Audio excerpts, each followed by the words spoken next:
मस्त सकाळी सकाळी असा प्रवास केला आणि हे बाहेरचं नेचर तुम्ही बघू शकतात किती सुंदर वाटतं आहे ना.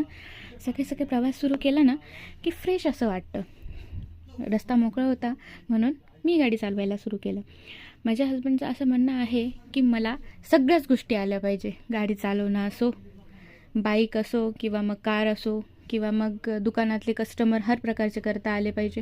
आणि मलाही असे वाटते की महिलांना सगळ्या गोष्टी आल्याच पाहिजे. जे पुरुष करू शकतात ते आपणही करू शकतो. त्यामुळे बी कॉन्फिडंट.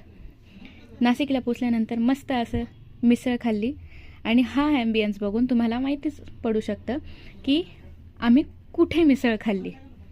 बरोबर आहे की नाही. साधना मिसळ मस्त अशी निखिलने सोलकढी आणि मी लस्सी एन्जॉय केली आणि नंतर मेन कामाला सुरुवात केली. तर माझ्या भाऊजींची म्हणजे निखिलच्या काकांच्या मुलांची एंगेजमेंट आहे. तर त्याच्यासाठी आम्ही मस्त पॅकेजिंग करायला गेलेलो होतो. तर नवरीची साडी, नवरीला ज्या काही वस्तू गिफ्टमध्ये देणार होतो त्या सुंदर अशा पॅक केल्या. तुम्ही बघू शकता श्रिंकीज मशीनने कशी मस्त छान पॅक केली आहे. अशा हळूहळू सगळ्या गोष्टी आम्ही पॅकिंग करून घेतल्या.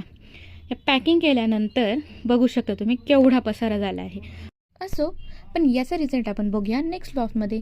तोपर्यंत बाय, शेअर आणि सबस्क्राईब करा.